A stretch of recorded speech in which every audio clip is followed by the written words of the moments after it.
into the day with the dawn ringing in my ears. Oh, well, I tune into my TV show. No better way, I gotta get myself into gear. Let's go. Oh, and I feel good today with my wake up in the morning Expresso. I feel good today. It's my feel good breakfast show. Good morning, South Africa. Welcome to it. Feel it. It is here. You can't help but smile when you hear it because it is a start to a brand new week. My name is Jamie Domberg, reporting alongside the oh so sexy. Thank you so much for saying that, Graham Richards. The coronavirus, the social distancing's brought the finger guns back. Love it. Ta-da. Welcome back, guys. So good to join you on the start of a new week, yeah? Absolutely. It's so good to have you back in the studio because it's the first Oh, time man, I'm it's good to seeing be you. back. I know. You look the same, a little bit skinnier, but just as gorgeous. Shredding Just for the as wedding. Gorgeous. Still shredding for You the and me wedding, both, guys. baby. But it is the start of a brand new week, and the Expresso team is here to get you through it all with the latest COVID-19 updates, recipe ideas, and home workout routines. Because, you know, we are still activating beast mode all the time. No, completely. With so much out of our control, we focus what's in our control. But of course, we also focus on medical matters today. It's World Hypertension Day. If you didn't know it, basically high pressure is what hypertension, blood pressure, what that's all about. So we're going to unpack it a little bit further with our friend, our doctor, our multimedia specialist, Dr. Darren Green, is going to get into some of the symptoms, what might cause hypertension, and also the link between hypertension and COVID-19, because there is a very real one. So you want to stick around for that. That's going to be coming up in the first hour of the show. Interesting conversation. Definitely good to have you back. You know what? Kutle missed you as much. Your second favorite female presenter on the show. She missed you, right, Kutle? Oh, did I now, hey? We've had Dee on the show the entire Friday. No, we love having Graham back, man. Wow, what a pleasure it is to be with him this morning. With everybody, Now, of course, this morning, guys, we love chatting to you all and to find out how your weekend has been. But more importantly, today we're asking you, we know that a lot of the big events in your life have been taken away, but now you have the opportunity to go out and shop and go for your grocery shopping, which has kind of become an excuse to get up and get dressed and go out for the day.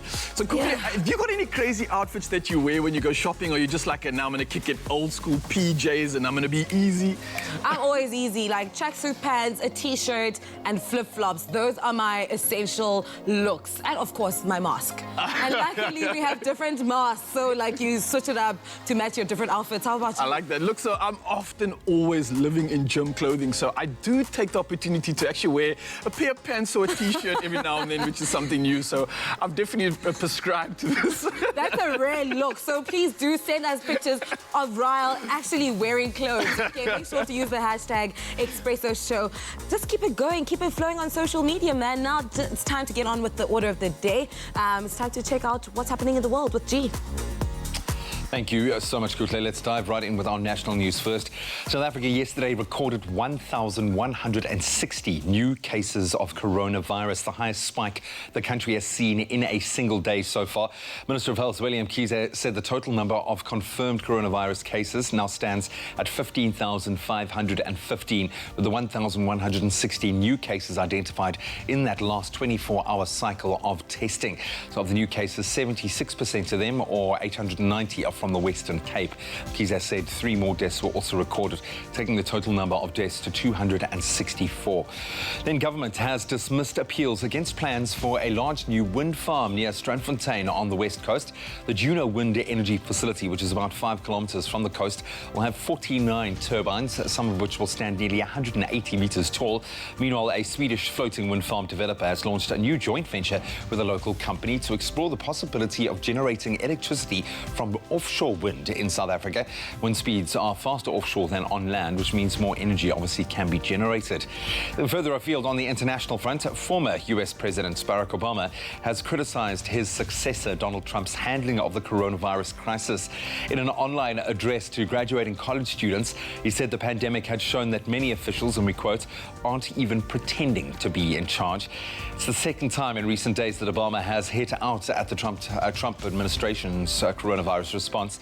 During a leaked conference call last week, Obama said it had been, quote, again, an absolute chaotic disaster. Then a little closer to home, Lesotho's embattled Prime Minister appeared far from quitting by May 22nd as planned. That was after the Attorney General advised him that he could not be forced to resign despite a scandal over his former wife's murder.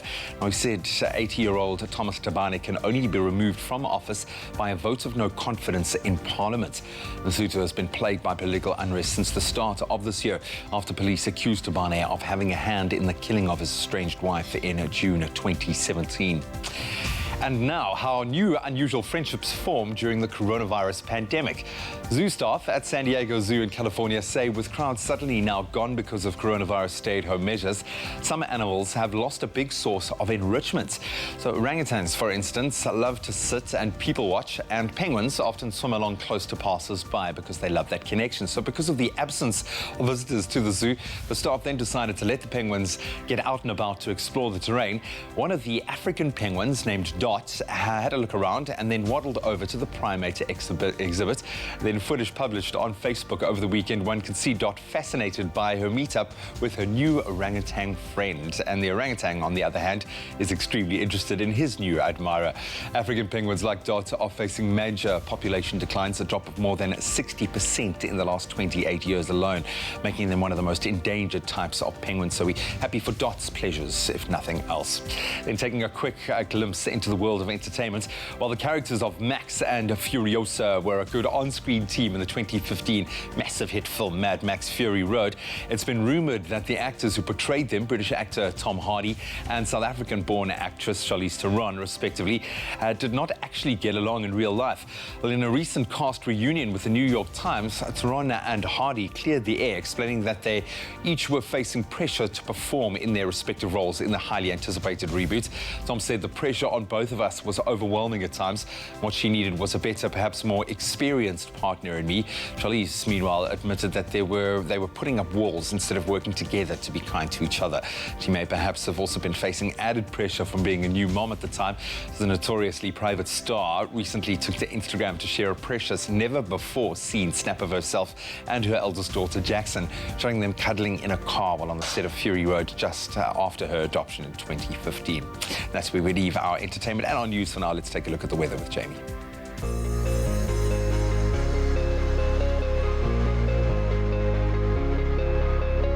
Thank you so much, G. So good to have you back. But let's have a first look at that weather temperatures this morning. But first, we've asked you to send in your sunrise pictures. Expresso top fan Josephine Pickstone is really making us miss the beach with this stunning sunrise picture taken at Sea Point in the mother city. Now, Cape Town can expect hazy sunshine today, reaching a high of 21 degrees with a light southerly breeze of 9 kilometers per hour. Another one came through from Louise Cherry, wishing us a happy Monday with this gorgeous sunrise picture from Maybury Park in Alberton. Now, Alberton can expect pleasant conditions today with plenty of sunshine and a maximum temperature of 22 degrees. Thank you to both Josephine and Louise for sending in their sunrise pictures. We hope you have a fantastic start to your week. Now, it will be a fine and cool day for most parts of the country, but the South African Weather Service has warned that extreme high fire danger conditions can be expected for parts of the Northern Cape. But right now, let's take a look at the rest of the country. Now, plenty of sunshine expected for you. Polokwane with a low of 18, peaking at 25 degrees. Surprisingly, the highest temperature in the country can be found in Umbombela with a low of 11, peaking at 30 degrees. Pretoria, 8.25. Johannesburg, 7.22. And then a light westerly breeze of 6 kilometers per hour expected for you, Mahikeng, ranging from 7 to 26 degrees. Klerksdorp, 4.25, and then sunshine mixing with some clouds for you, Kimberley, with a low of 7, peaking at 26. The coolest start of the day can be found in Bloemfontein with a low of 2 and a high of 23. Richards Bay, 12.26, and then hazy sunshine expected for you, Pietermaritzburg, with a low of 8 and a high of 26. If you do find yourself in South Africa's playground, Durban, your low is 15, peaking at 25. Mthatha, 3.25, and then partly sunny with a light northeasterly breeze of 9 kilometers per hour expected for East London with a low of 14 and a high of 22. Craddock, 4 26. Intervals of clouds and sun can be expected for you. Port Elizabeth ranging from 13 to 21.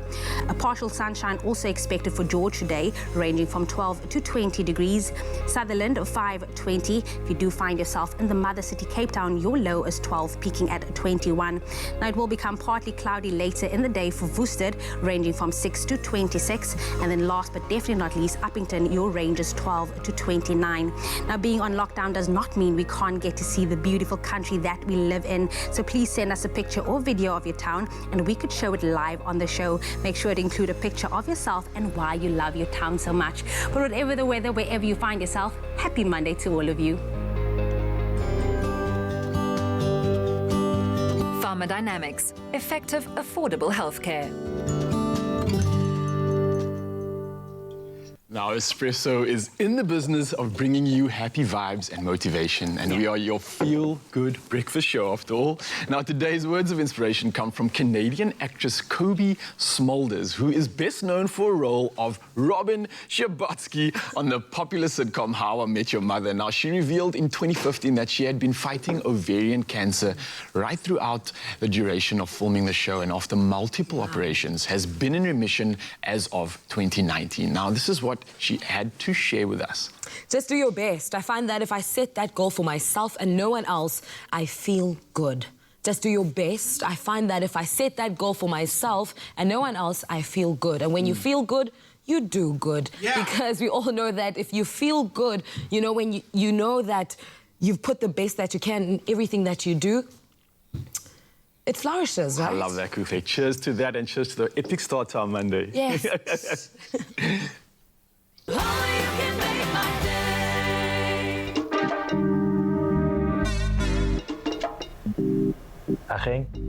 So I'm chatting to Umalume Mosa here. He's owned a small clothing factory for years now, and he's always inspired me with his success. But like a lot of businesses, this lockdown's hit him hard. So he spoke to his banker, and they've put together a tailor-made relief solution for him to help his business and his people get through this. Making your bank your business partner, that's a habit worth keeping.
Happy birthday to you. Hey, welcome back to your feel-good breakfast show, Expresso. Now you know when you hear that sound, it's that time of the morning where we wish you, our loyal and loved viewers, a happy birthday. Now, if you're celebrating today, you share it with someone very special. That is indeed. Now it is the American actress, comedian, writer, and producer, Tina Fey, and she's turning 50 years old today. Now, Tina's best known for her work on the NBC sketch comedy series and was also the head writer for a comedy show, SNL. And now she's received 9 Prime Emmy Awards, 7 Writers Guild of America Awards, 5 Screen Actor Awards, and 3 Golden Globe Awards. She's just racking it up. Slaying! Clearly, these awards show you what she's received proves over the years how talented she truly is. So to you, Tina, a happy birthday from us here in the studio. Woo! Woo! Now to you guys, the real celebrities, we have a video here to Pumzambali. It's sent by Nomonde Mandisa Mayekiso. Let's check it out. Hi Mbali, happy birthday Chomi yethu. Lona melusuku lwakho, uenjoy, uthi konke iminyaka emininzi. Happy birthday to you, Superwoman, the strong woman I've ever known. May the God bless you with many more years to come. We love you from Mandy and Mondre. Love that video. That's how you start your Monday. Lots of love. Yes, bring it. Exactly. It doesn't stop there. We have another video sent to Mavusi. It's sent by Umpumelelo Botla. Let's check it out. Happy birthday to you. Happy birthday to you. Happy birthday, dear Mavusi. Happy birthday to you. Mine mnandi kuwe. Mine mnandi kuwe. Mine mnandi kuwe. Mine mnandi kuwe. Happy birthday for you too. Enjoy, be blessed. All the best, not cool bimtal. Pumelelo, just blink twice if you're in danger. If you actually didn't want to send that birthday message, happy birthday to you. No, I'm kidding. It was a wonderful birthday message. Shout out to you. Now, of course, moving on now to Rowan, who's celebrating his birthday today. I wish my son Rowan May a happy 31st birthday. May you receive many of God's richest blessings on your birthday and all your heart's desires. From your mom, Lillian May, and your sister, Melanie. Happy birthday, Rowan. And now we've got another one here from Caitlin. It's happy 18th birthday to Caitlin. We love you. Wow. And super proud of you and all your achievements from the Ramzans, Govender and Sugreams. Wow, isn't Caitlin looking absolutely stunning today? Stunning, turning 18 on the 18th of May. Such a special birthday. Patrick is also celebrating his birthday. I wish my brother Patrick many more years and successes to your acting, presenting and singing dreams. From your brother Uvoyisa. I wish that he had sent us a video showing his, singing skills. Yeah, happy birthday, Patrick. It would have been awesome. Helena celebrating her birthday. Happy birthday to our mom, Helena Barrero. Thank you for everything you do for us. We appreciate it so much. We cannot wait until we can celebrate with you. Have an amazing day and may God bless you abundantly. We love you, Johnny and Roberto. Happy birthday to you, Mommy.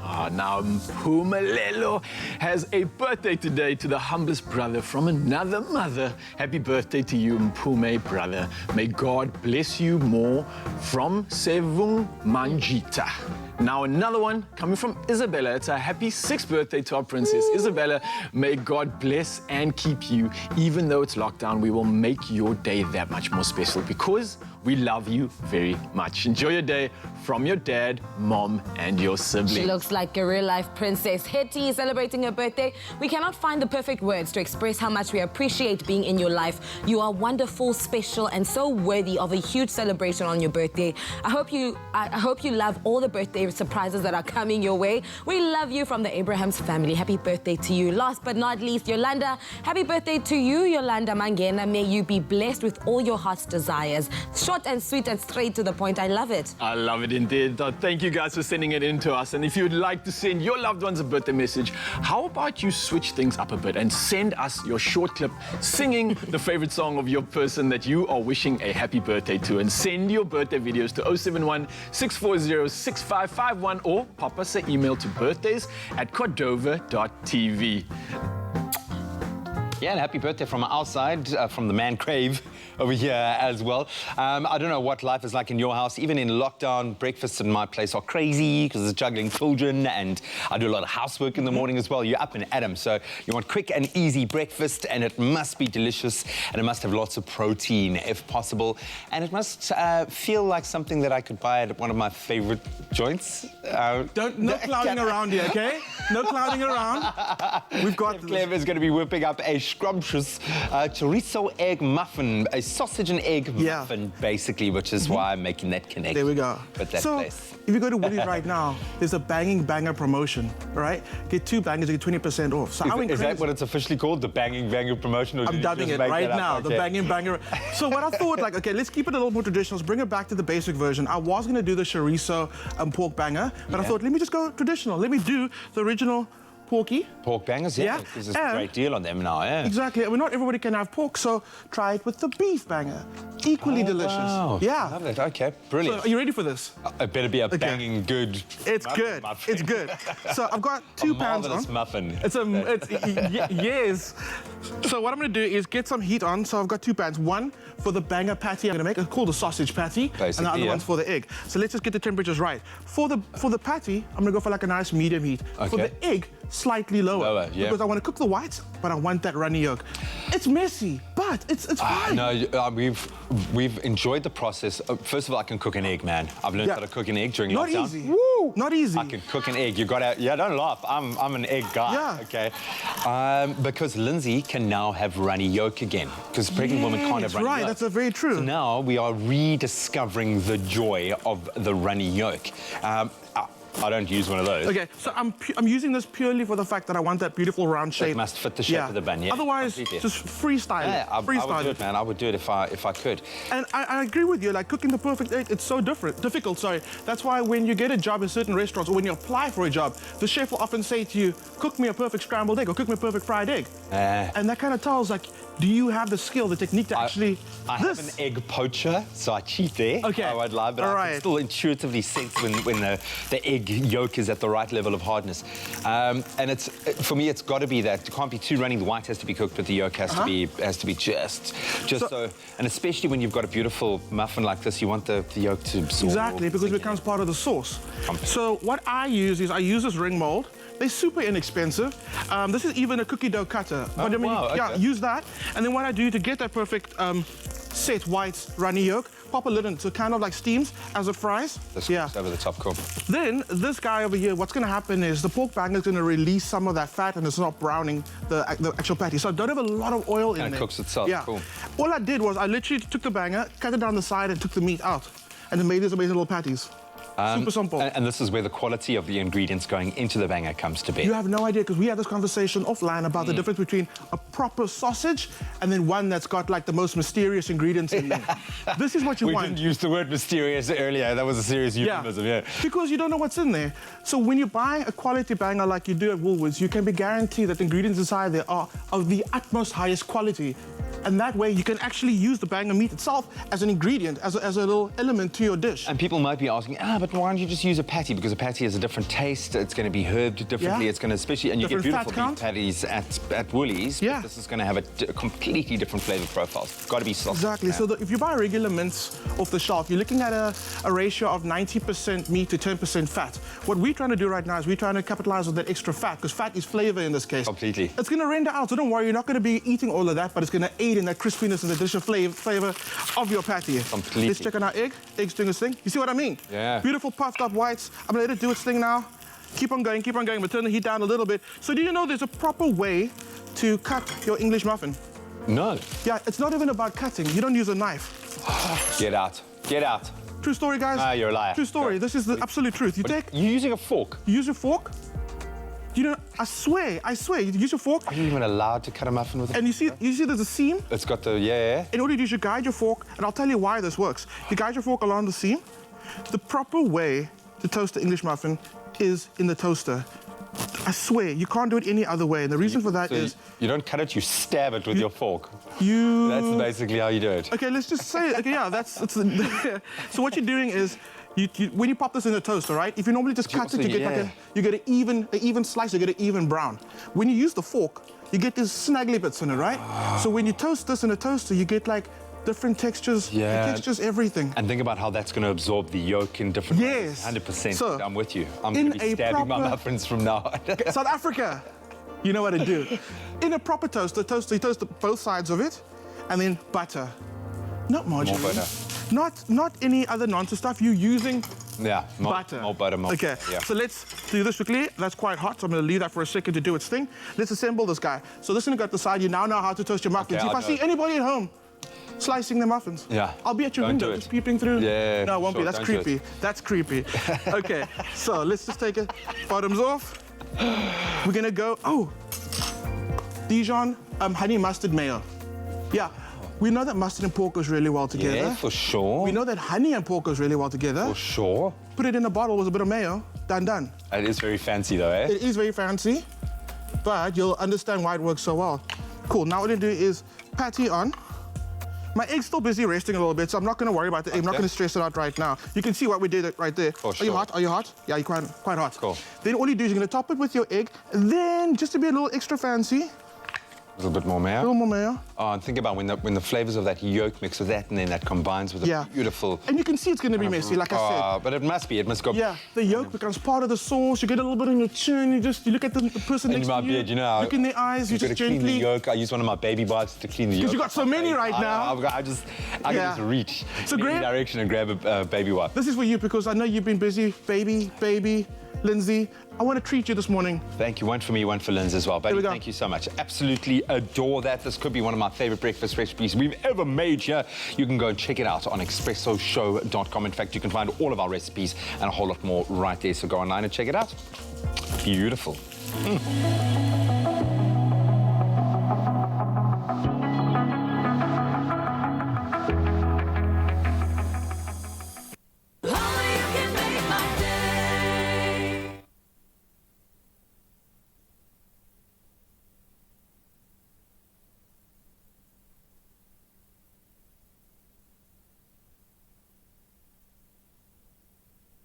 Morning, obviously talking about a really important issue, unpacking what this condition is all about and what you can do to manage your hypertension. Welcome back. You know what time it is. We're going to be doing something special, and we're chatting to professional... To manage your hypertension. Welcome back.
Hypertension Day is celebrated annually on the 17th of May.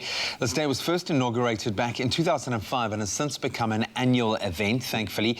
The main aim of World Hypertension Day is to educate and increase public awareness around hypertension, which is more commonly referred to as high blood pressure, if you didn't know.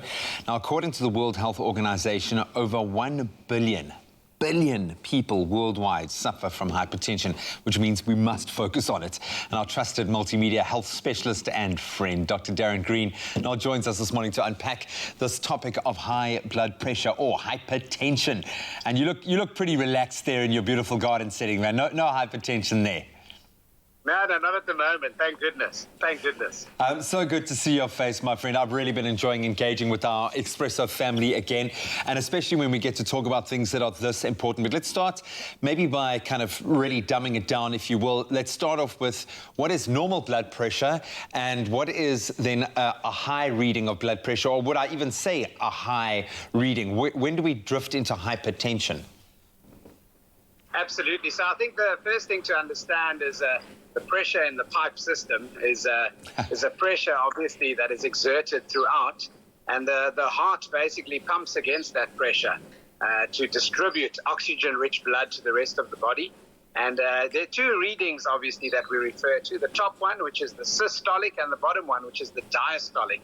And the high one, the systolic, represents the pressure in the pipe system with the heart included during the contraction phase, and the diastolic one is when the heart actually relaxes. So when we speak about normal blood pressure being 120/80, the top one is 120. That's the pressure at during that contraction, and the 80 represents then obviously the relaxation phase. Okay, and what's a good blood pressure? When are we in the normal, the green zone, if you will? Yeah, so the golden numbers are 120/80, but what people don't know and need to understand is that there's a difference, obviously, of normal blood pressure according to your lean body weight or muscle mass, and also to your gender. Women, for example, it's definitely a lot better for them. They have a slightly lower range of blood pressure in the region of about 110 to 115. Over 75, for example.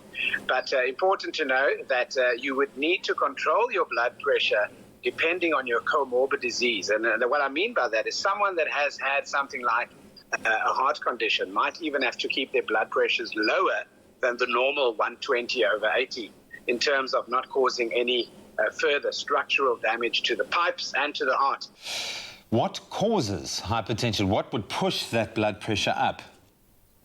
Great. So I think the first one to note is that you have to understand the normal physiology of blood pressure is controlled by the volume of water in the blood. So a very stringent balance between the electrolytes, and particular sodium is a big one, that controls the movement of fluid across the membranes, etc. And along with that, obviously, the brain, with pressure receptors positioned all over the human body, that has minor tweaks in terms of narrowing the blood vessels or dilating them to control and regulate that pressure. And also depending on your activity, like while you're exercising or not exercising, at rest and so forth. But something as simple as the salt content in your body can have a dramatic effect on your blood pressure. But we look at hypertension, or high blood pressure rather, in two ways. We look at it as primary hypertension, which is primary essential hypertension, which is familial. If you have a family history, you might have it without being overweight. And then secondary hypertension is caused by problems in other systems. In other words, something like kidney disease, something like electrolyte disturbances, something like hormone imbalance issues with the endocrine system involved. And then hypertension is just the secondary feature of those diseases. But the most common one, primary essential or familial hypertension. For something that is so connected to such a big system within our body, you call hypertension, is often referred to as the silent killer. Why is it? Why is it so difficult to read the signs and symptoms of high blood pressure? Because we're so magnificently created that we adapt in terms of our auto-regulation. In other words, if your blood pressure goes up a little bit over what it should be, your body adapts so well to it in terms of survival and adjusting itself to those changes. When the compensatory mechanisms are exhausted, you develop some serious medical complications, or from having chronic hypertension, long-standing elevated blood pressure over time, you then see what we call the target organ damage. So certain organs are then involved, like the kidneys, for example. It's like pressing coffee through a coffee filter at high pressure, and then the kidney filter cells can get damaged and then start leaking different substances. So the kidneys, the brain, and the heart, for example, are all involved. The heart that's pumping against an elevated pressure thickens its left ventricle, or the wall around the heart specifically, and that thickening of the wall can lead to dire consequences down the line in terms of your cardiovascular health. I feel like you've just given me a discount on my own medical degree here. This is absolutely brilliant. Thank you so much, man. So what are the treatment options available for hypertension? I mean, let's talk about it when hypertension first is introduced, or you first start experiencing it, as opposed to your chronic hypertension when you start to see the organ damage and etc. Yes, 100%. So I think the first step is lifestyle modification. So obviously you can't go and do exercise and go onto wonderful strict diets and so forth if you don't know where you're at with your health at that time. So you'll need to know what your normal blood pressure is and get it into a safe zone so that you can exercise. The effect of exercise on blood pressure is quite important to note. While you actually start exercising, depending on the duration of exercise and intensity, your blood pressure actually goes up. But what you need to know is obviously getting that clean bill of health before starting. And that's crucial. So we also need to keep in mind with high blood pressure that your lifestyle modification includes obviously your diet and what you eat, and salt content in terms of the salt you put on your food, the spices you're using to season that rye flakes, as well as obviously supplements that you might be using might have high salt content, and that obviously it makes your body hold on to water, which increases the blood pressure as well. So that's notwithstanding going into medical and pharma treatment of blood pressure, depending on what type of blood pressure you then have. I suppose one final very obvious question that I have to ask, considering what we are going through right now, how does hypertension play into COVID-19? Does it put you at a greater risk when the complications kick in? Absolutely. So a very strong association that I think the public need to be informed of is that hypertension is probably the leading cause of death in COVID-19 as one of the comorbid conditions that lead to severe illness. Along with that is obviously diabetes, and then obviously you get the other things like chronic obstructive lung disease and cardiovascular disease as well. So hypertension really high at the top of the list with severe illness in COVID-19, and thus the importance of stressing that you need to be compliant on your meds, and if you are doing lifestyle modification, to be absolutely resilient and adhere to those principles.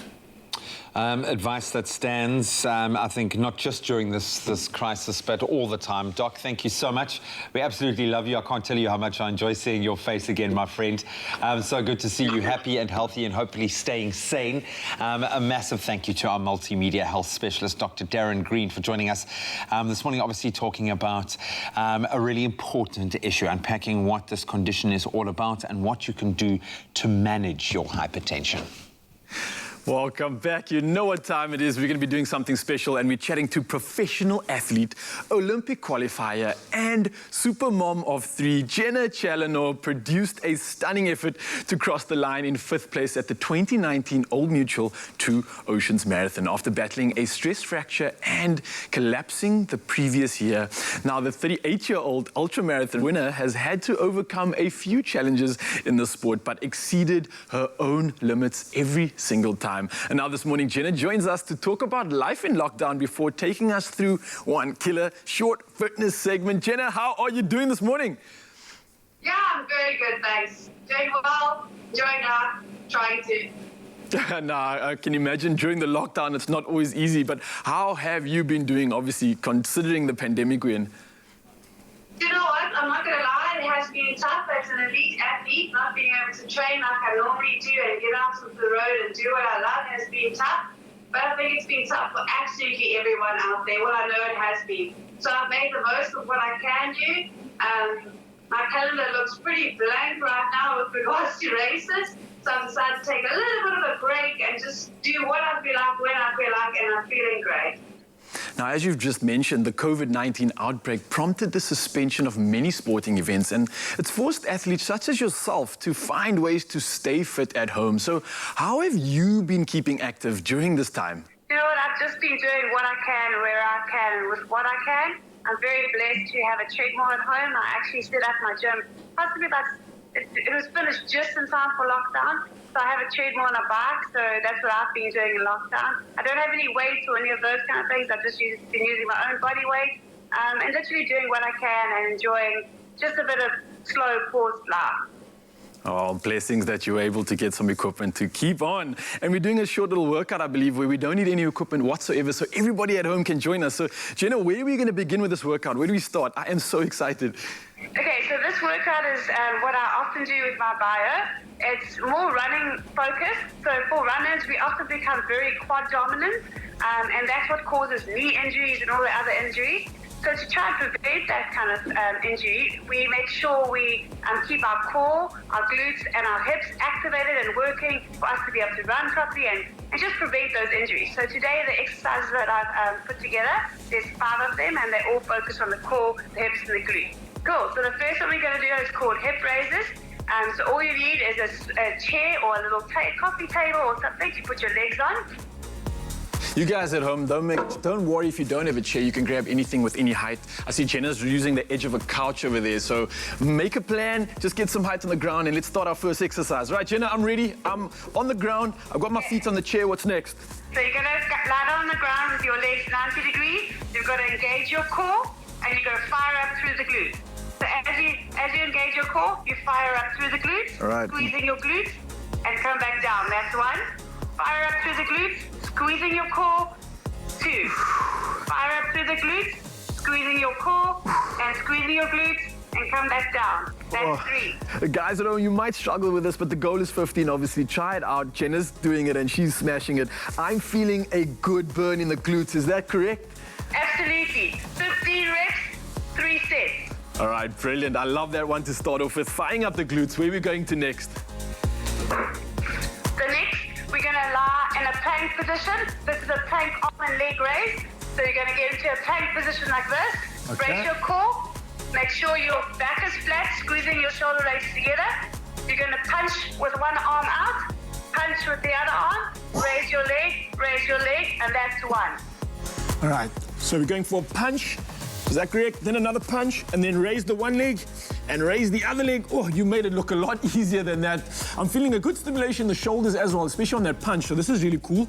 And then again, my glutes and the bum is firing up when I lift the leg. Is that right? Yes, just make sure your bum is lower, your back is flat, and you're bracing your core. Moving over to the third one. Jenna, what you got for us? Okay, for the third exercise, this is a side pillar plank. So you're going to get into a side plank like this. All right, side plank. Make sure your hips are up. You're engaging your core, squeezing your glutes, and you're going to do a clam. You're going to open your knee, out and down, 1, open and close, 2, open and close. Make sure you're engaging your core, squeezing your core. Make sure the hip is up and this hip is facing the ceiling. And you're going to do that 15 times, 3 sets. Oh, no, Gina, I must say, this is a beautiful exercise. I know a lot of the sprinters that I run with, we're always focusing on that glute med. It's such a brilliant muscle for this exercise especially. I'm seeing how it targets it brilliantly. So all you runners out there, long-distance sprinters, I think you're going to benefit from this exercise. It's a brilliant one. Gina, thank you for that one as well. So what's the next one? Awesome. So the next one is, if you go into all fours, it's called a 4-point arm and leg raise. Okay, I'm on all fours now. I'm ready.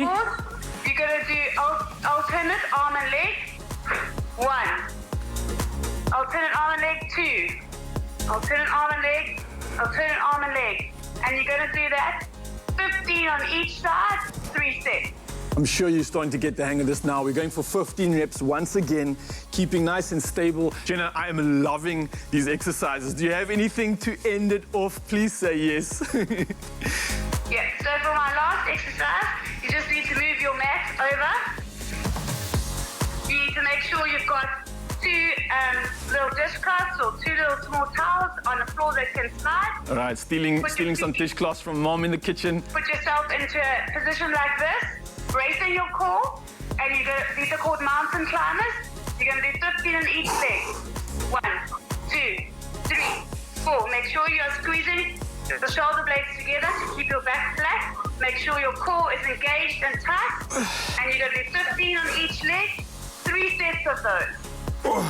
Now, I've done mountain climbers before, but these are absolute killers. I'm feeling the hip flexors working overtime, and there's some more quad stimulation here, which is really cool. So this is a definite step up from your standard mountain climber. So this is a brilliant one, Jenna. Thank you so much for this. And now our biggest thanks to our ultra long distance runner, Jenna Challenor, for giving us the basics we need to go get that extra mile. Jenna, thank you so much. I hope you have a beautiful day. Awesome, absolute pleasure. Thanks, hey.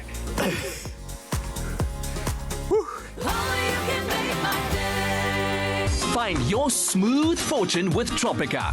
Buy a Tropica, follow the entry details on the pack, and stand a chance to win your share of 1 million rand in prizes, such as a trip for 2 with KLM to Amsterdam, LG G8X cell phones, LG TVs and dishwashers, guest vouchers, guest watches and accessories, plus the smooth grand prize of a Suzuki Ignis. The more Tropica you buy, the more chances you have to win. Tropica, nothing smoother.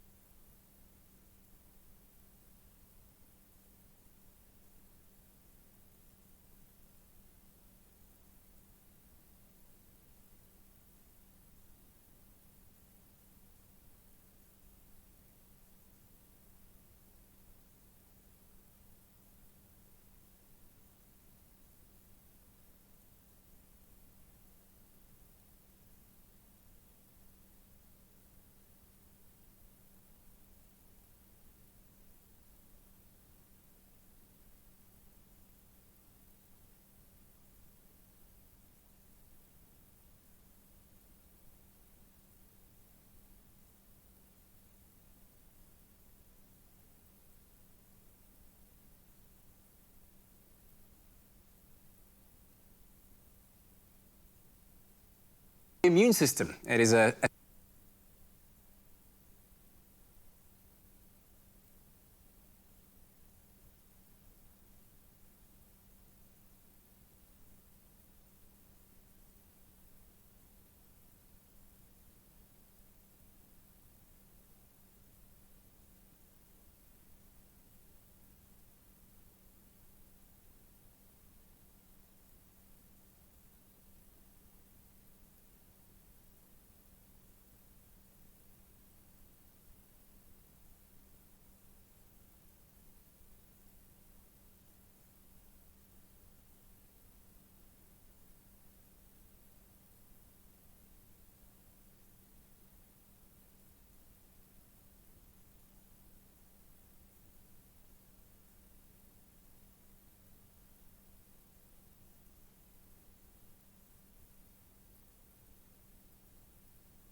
It's my feel-good breakfast show.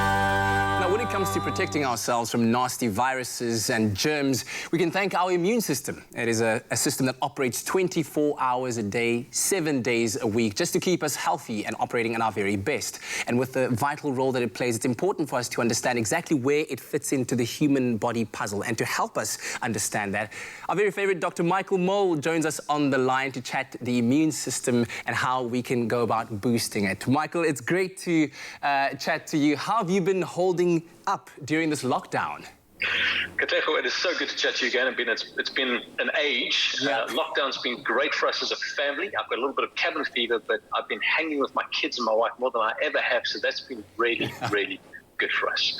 The flip side is you feel so privileged when you look at so many other families and people who are struggling who don't have what we have. So it's this contradiction of like, wow and oof. Absolutely understand that so much. But talking about the immune system and helping us understand exactly where it fits into the human body puzzle, because it's quite a complicated process, but let's try and find an easy way of summarizing it. Well, Clark, you're right. It's very complicated, mostly because immunity is, as you rightly called it, it's a system. It's not a single entity. Plus, there are still parts of it we don't fully understand, and that's one of the reasons we still get sick. But essentially, your immune system is an intricate network of cells, tissues, and organs that band together to defend your body against foreign invaders, things like germs and viruses and bacteria. A healthy immune system protects you by creating a barrier that stops those invaders from entering your body. If one happens to slip by, it then starts to produce white blood cells and other chemicals that attack and destroy those foreign substances. And if your immune system can't get rid of the invader before it starts to reproduce, it simply revs up even more to destroy the invaders as they multiply. And in addition to that, in fact, blood cells and chemicals that physically attack germs, you've got your skin, your lungs, your digestive tract, your saliva, and tears, in fact. They're also involved in your immune response, which is why washing your hands and not touching your face are so important too. Yeah. Very true. Now, for those of us that follow you on social media, we know that you share tips daily on how we can just generally keep healthy and take care of our general well-being. But let's talk about the tips that you have to help us boost and support our healthy immune system. The single best way to keep yourself and obviously your immune system healthy is to choose a healthy lifestyle. Now, that sounds kind of lame and cliched, but what it really does is it offers support to your immune system and allows it to get on with its job of keeping invaders out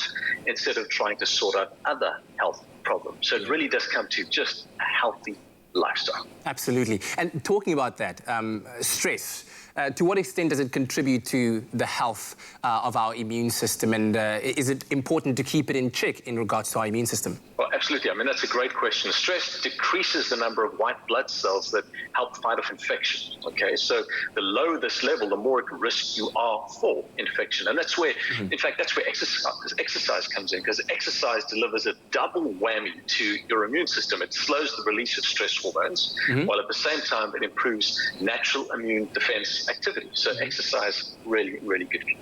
I'm glad you mentioned that. So what kind of exercise should one be looking to get involved in order to help your immune system? Well, Kat, I mean, I know that you're a keen exerciser and that you're physically in great shape, but really anything that gets your heart pumping helps. Your immune system responds almost immediately to exercise. So I would definitely make use of the daily exercise window, even if it's dark and cold. I know, I get that. But that said, exercising vigorously for all 3 hours of our 6 to 9 o'clock window may just do the very opposite. So interesting that very high intensity and exhaustive training workloads are actually linked to a drop in immunity. Now, I say that, please don't think that you train at high levels of intensity. It's really hard to get to that point, so better to err on the side of exercising to boost your immunity than worrying about exercising too hard in case it damages my immunity. Yeah. And finally, let's talk about what someone could do today to help, just to support their immune system. Well, I mean, focusing on a healthy diet, absolutely. Sleeping well. In fact, sleeping's such a huge thing. I mean, that's one of the superstars when it comes to, defending your immunity and protecting your immunity. There was a study that looked at sleep, and in fact, it showed that sleep works so well that people who sleep for less than 7 hours a night are around 3 times more likely to catch a cold than those who sleep for 8 hours or more. So sleep really is a superpower when it comes to immunity. But not only that, a positive mindset is equally as important. I mean, research shows that positive thoughts reduce stress and inflammation and increase resilience to infection, while negative emotions can make you more susceptible to the common cold and the flu, and obviously in this case to COVID. So I think it's important that we try to keep that in mind as we face the many unknowns of our lockdown and really deal with all of its frustrations, including limited exercise windows, shopping restrictions, and for many of us, of course, home school. Well, how many hours are you managing to get in a night there, Doctor? You're sounding like you're getting... That's not a fair question. You know the answer to that. I really battle with getting that hours, but I'm getting better. So if I can hit 7, which is what I aim for most nights, I'm happy with that. 8 is pipe dream. If you can get 8, you're a hero of mine. I don't quite get that yet. Thank you very much, Michael, for your time. Please send our love and regards to the family.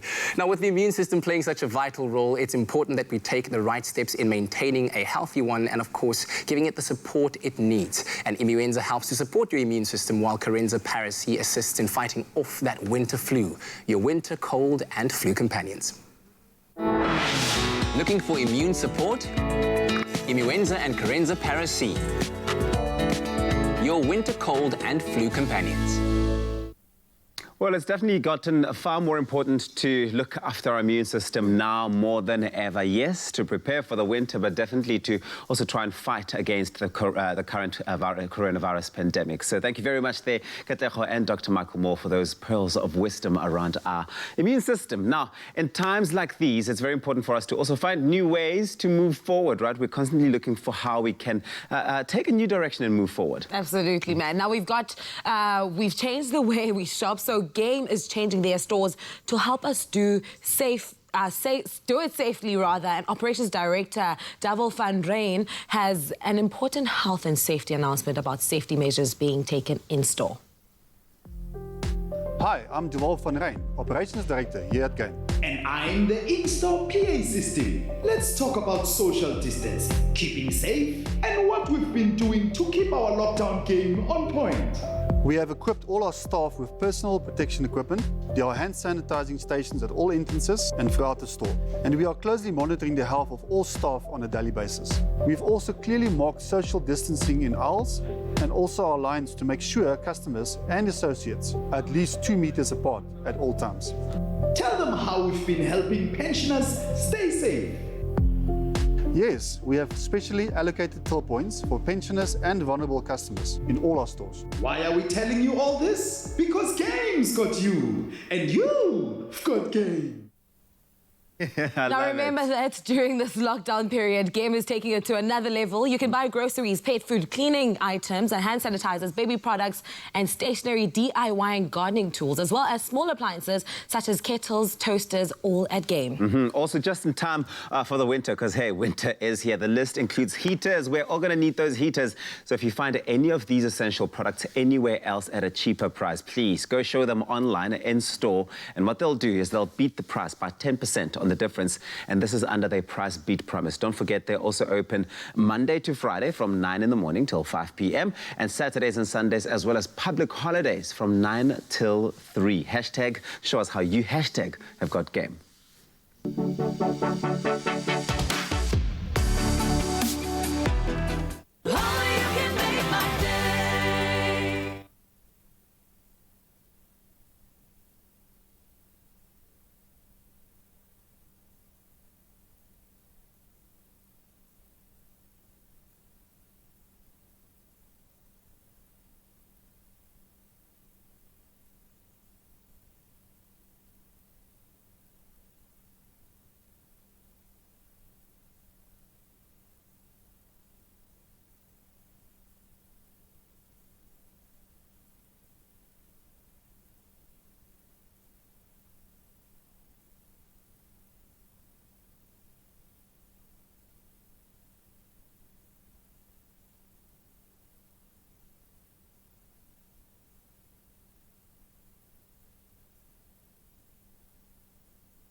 It's my feel-good breakfast show. Olive Pride brings a touch of pride and the natural beauty of olive oil to your table.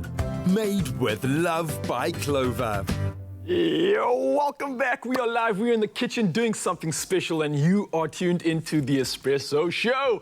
And our meat-free Monday meals don't always need to be so bland. And this easy Italian pasta puttanesca sauce is packed with flavor and made with just a few pantry staples. Now, originating from Naples in the mid-20th century, Nicole Snelling is here to show us how it all comes together with a touch of olive pride and, of course, a blend of seed oils and extra virgin olive oil. Nicole, we've got something special. I know pastas always remind me of an exciting time in my life. I'm always carving up for a big meal, a big competition. So I get nervous but excited at the same time. So I'm hoping you can bring that nostalgia back today. What are we doing? We are making a puttanesca sauce, which is a very traditional Italian pasta dish. Very simple, tomato based. We're going to start off with our olive pride in our pan. You want quite a lot. I mean, it's a beautiful, rich, buttery sauce. So that also comes from your oil. So we're going to add in our tomato. We've got a tin tomato. Okay. And then you've got chopped tomatoes. You can use whole, big slicing tomatoes, or we've got baby ones. I like the baby ones. It's just a little bit more texture to it. Gives that little Italian feel as well. Exactly. Little baby Italian tomatoes. They're not called Italian tomatoes for nothing. So we've got some garlic. You can't have Italian without garlic. Of course. And then for extra tomato punch, we've got tomato paste. So you're going to pop that all in. That is your basic tomato sauce. So puttanesca traditionally has olives, capers. We've got oregano and chili. If you like a little bit of a heat, you can always take it out if you don't want chili. I know there's a lot of people that aren't fans. Not always liking the fire. Yeah. So we're just going to mix this up, Raul. It's super simple. You're going to let this reduce for about 15 minutes, but we're going to speed things up. I'm just going to heat it up here. And you want your sauce to be nice and thick and reduced and saucy. I'm really excited that you're using not only olives but olive oil. It's weirdly enough a comment to me, and especially a lot of athletes as well. It's got a lot of testosterone for males, and which is something really good when it comes to just performance and getting their performance in various aspects of life. So it's a really good additive for males especially. It's a really great, I almost call it a superfood in a way. Lines you, it helps with cholesterol, it's got vitamin E as well. So yeah, well, that's very interesting. See, you know, like the health facts, but I just know all the food facts of what it does to your food. Our collaboration is perfect then, I think, eh? I love it. So we've got capers and olives. Puttanesca also traditionally has anchovies in, but we're doing a meat-free. Okay. If you want to add meat, you can add anchovies, you can add tin tuna, just drain it. Okay, to simulate that fishy sort of taste, I guess. Exactly. And then we've put oregano, and we're putting the chilies in. So you like the fire, I take it? Yes, I love the whole thing in there. And, you know, I found that a lot of our viewers always love adding chili flakes to all their stuff. They're always commenting, add chili flakes, add chili flakes. So I'm listening, guys. So that's what we're doing. And then this is a great way to use your leftover things in your fridge. So people always have like 5 or so olives, and they've got a little bit of tomatoes here and half a can of tomatoes as well. This is a great way to just bulk it all. Chuck it all in and get it going. I like that. Then we've got your spaghetti. Puttanesca is with spaghetti. So we're going to add this into your sauce. You just want it to cook at least for 3 or 4 minutes. And we've actually coated a tip, this pasta. Has your pasta been boiled already, or is that raw? Yes, boiled already. Okay. And you take your olive pride and you can actually just drizzle it over, and using your hands, just coat your pasta. That way it doesn't stick to each other. So you can see it's all beautifully loosened up. And then you can get that romantic moment where you have to both chew at the same spaghetti and love, it is. No, maybe post-corona. This is true. Good tip. I like that. So we, romantic spaghetti moments for after. So you just cook it all together, and then as you can see there, we've just crumbled a little bit of feta on. You can do parmesan if you're bougie like that, but feta is perfectly fine. I like that. And that's it. That's as simple as it is, and we're done. You know what's surprising to me? You always associate spaghettis and pastas with meat. And from what I'm smelling right now, it smells like I'm getting those same flavors and that same meaty vibe, although you haven't used a single meat item in here. So that's exciting. I haven't tasted it, though, which I'm really excited to do. But I'm really getting that meat pasta vibe, which is really beautiful. So let me have a little taste here while I... Go for it. And you know, for you, that's like on the health buzz, like you say, you don't want to do your carbs, you can definitely substitute it for zucchini noodles. Okay. Or a gluten-free noodle, and you just top it up with the same sauce. All right, well, gluten-free option. for all you viewers at home, we want to know what your secret is to your tasty dish, and let us know. So we've got Kaish Ramdu, who uses clover sour cream for that extra tangy flavor in a guacamole recipe, and Nicole, you know how much we love guacamole. Yeah. You can put it in almost anything. And now it's as simple as that. So just reply to the Clover competition post on Expresso's Facebook or Twitter page by posting a pic of your recipe creation and use the hashtag #LoveClover and tell us which Clover product you use to create your dish. And now there will be one winner every week until the 29th of May for the most creative recipe using a Clover product. And of course, the winner will win a Clover Love Pack hamper, and we'll be making that winning recipe right here on your Feel Good Breakfast show. So get your pots ready and enter. T's and C's can be found on expressoshow.com. Olive Pride brings a touch of pride and the natural beauty of olive oil to your table. Made with love by Clover. Well, it's now past the hour, so let's delve into our mid-morning news. Headlines start with our national news first. Minister of Agriculture, Land Reform and Rural Development, Toko Didiza, says more than 55,000 applications have been received from farmers across the country with regard to government assistance during the nationwide lockdown. Of the applications, 15,000 have been approved. Briefing the media in Pretoria, Didiza said over 500 million rand has been set aside by government to assist small-scale farmers to enable them to continue producing food as the country battles the coronavirus pandemic. This includes women, the youth and people with disabilities. Then US Ambassador to South Africa, Lana Marks, says the country had done a fantastic job in its early implementation of stringent measures and had averted the possible infection of many citizens that could have led to a significant number of deaths. Now, South African-born Marks pledged to continue the camaraderie between the two nations. Meanwhile, Health Minister William Kize says government appreciates the World Health Organization's continued guidance in contemplating the easing of our current nationwide lockdown status. Then a little further afield on the international front, Israel is set to get its first Ethiopia-born minister with the nomination of a female MP brought there in a secret operation in the 1980s. Pnina Tamano-Shata has been chosen by incoming Deputy Prime Minister Benny Gantz, who is forming a unity government with Prime Minister Benjamin Netanyahu. She has been named as Immigration Minister. The 39-year-old came to Israel at the age of just 3 as part of a dramatic evacuation of Ethiopian Jews from Sudan, nicknamed Operation Moses. And Kenya's President Uhuru Kenyatta has banned movement across the country's borders with Tanzania and Somalia, that in a bid to contain the spread of COVID-19. While movement of cargo will continue, Kenyatta said drivers would have to be tested for the deadly viral disease. He also announced that 78 drivers who had tested positive were barred from entering the country. Within the country, the president announced that a 21-day dawn-to-dusk curfew would continue for a further 3 weeks. And now, how COVID dogs can help battle the pandemic. So chances are that man's best friend is once again going to prove exactly why they are called just that. A UK trial to see whether specialist medical sniffer dogs can detect coronavirus in humans is set to begin soon. So 6 dogs named Norman, Digby, Storm, Star, Jasper and Asher are already trained to detect odors of certain cancers, malaria and Parkinson's disease by the charity Medical Detection Dogs Association. And it'll now explore whether the COVID dogs, as they've been dubbed, can spot the virus in humans from odor samples before symptoms actually appear. The training could take as little as 6 to 8 weeks. It is then hoped that each dog could screen up to 250 people per hour. This could then be used as an early warning measure to detect COVID-19 in the future. Research has shown that these dogs can sniff out the odor of disease at the equivalent dilution of 1 teaspoon of sugar in 2 Olympic-sized swimming pools of water. So we certainly wish them well in that endeavor. Now, turning our gaze to the world of entertainment, one of the continent's most popular horse racing and lifestyle events, the Durban July, is scheduled to go ahead, as has been confirmed by its host Gold Circle. So according to their statement, a broadcaster-only event will take place behind closed doors without spectators on the proposed date of Saturday the 25th of July.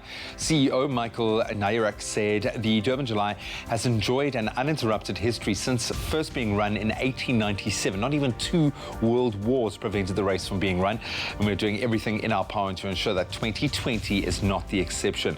So the host has made a commitment to run the event under the strictest adherence to all government health protocols surrounding COVID-19, also confirming that due to the fluid nature of the pandemic, things could change as circumstances also dictate. But that's where we leave our news headlines for now. Let's take one last look at the weather.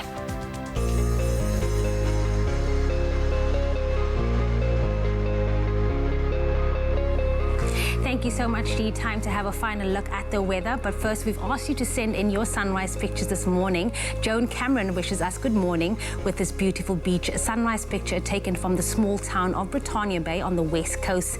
Now, Britannia Bay can expect partly cloudy conditions today, reaching a high of 22 degrees.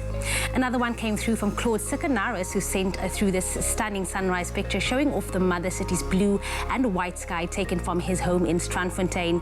Now, Cape Town can expect hazy sunshine today, reaching a high of 21 degrees with a light southerly breeze of 9 kilometers per hour.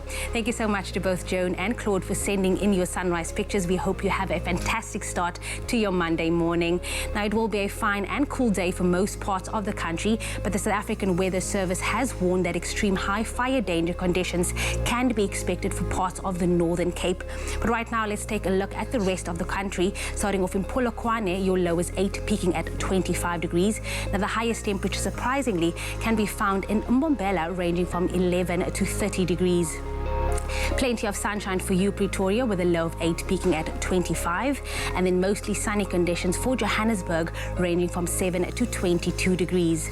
Mahikeng, 7:26, and then a light southwesterly breeze of 7 kilometers per hour expected for you, Klerksdorp, with a low of 4, peaking at 25 degrees. Kimberley, 7:26, and the coolest start to the day can be found in Bloemfontein with a low of 2, peaking at 23 degrees. Sunshine expected for you, Richards Bay, ranging from 12 to 26 degrees. Pietermaritzburg, 8:26. If you do find yourself in South Africa's playground at Durban, your low is 15 with a high of 25. Partial sunshine expected for Mthatha with a low of 3, peaking at 25 degrees as well. East London, 14:22, and then a sunny with a light westerly breeze of 9 kilometers per hour expected for Cradock today, ranging from 4 to 26 degrees. Port Elizabeth, 13:21, and then partly sunny conditions for you, George, ranging from 12 to 20 degrees. Some sun, then cloudy conditions for Sutherland with a low of 5 and a high of 20, and then hazy sunshine can be expected for the mother city, Cape Town, ranging from 12 to 21 degrees. Woester, 6:26, and then more sunshine than clouds for you, Uppington, ranging from 12 to 29 degrees. Now, being on lockdown does not mean we can't get to see this beautiful country that we live in. So send us a picture or video of your town and we could show it live on the show. Make sure to include a picture of yourself and why you love your town so much. But right now, we're going to find out how McDonald's is giving back during this time. You're still with your Feel Good Breakfast Show. It is Expresso here on SABC3. What a feel-good way to start your day. Thank you so much for joining us. Now, whilst the national lockdown has strictly encouraged us to self-isolate and social distance, it has also in turn brought families and communities closer together than ever before. We're seeing neighbours and corporates alike share a helping hand and reach out to those in need. And it's so beautiful to see. And in a massive act of kindness, McDonald's South Africa, they've pledged to donate 60,000 burgers in the month of May, which is just so incredible. It equated to about 2,000 burgers a day when I did the calculations, and I love that. And here to tell us all about it is Greg Solomon, the CEO of McDonald's South Africa. Mr. Greg Solomon, thank you once again for joining us. Good morning. Good morning, Tabiso. How are you doing? Fantastic. Thank you so much. Even better now that I can get my McDonald's delivered straight to my house and to work. It's changed my life. But normal days are back somewhat. Mr. Somewhat, Solomon, we're getting there. we are getting there. Just 2 weeks ago, you were here telling us about the wonderful news that McDonald's have reopened their doors for delivery. How's the response been so far? Are we going to be seeing more restaurants being opened in the near future? Well, since we spoke to you last, we were at about 50 restaurants. We now crossed over 100 restaurants doing delivery. You know, we also had to get used to this delivery thing, but it's certainly if what the customers want, we'll give it to them. But yes, we just crossed over 100. We can't wait for drive-through now to open after deliveries, and then we'll certainly be able to take food to everybody in South Africa. Now, in partnership with SA Harvest, McDonald's has pledged to donate 60,000 burgers in the month of May to those in need. That's just such great news. How many donations have you made so far? We're currently on 20,000 burgers and meals. So we spread it really across a couple of restaurants, and that way we know that we can get the food out to the customers as quickly as possible. So SA Harvest is the big partner, and then we've also roped in Uber as well. We want to have a shout out to Uber because we can get these burgers out to the people as quickly as possible through multiple points, and we're still heading for that 60,000 mark. That is so impressive. So the big question, I guess, is, you know, there's so much need out there. Who exactly are you donating these burgers to? Well, obviously, it's the people that are in the most need, the children that are hungry, the moms and the dads that are hungry. We rely heavily on SA Harvest. That's why we've partnered with them. We hamburger guys. We know how to make hamburgers. They're the specialists in this areas, and they've made sure, you know, that they tap into some of our restaurants. Some of our restaurants that are giving burgers are like Hillbrow, Belhar in Cape Town, Khayelitsha, Kempton Park, Parow. These are the restaurants that are supplying them with the burgers, and then they distribute them to all the orphanages and all the homes and all the people that most need our help. I love it.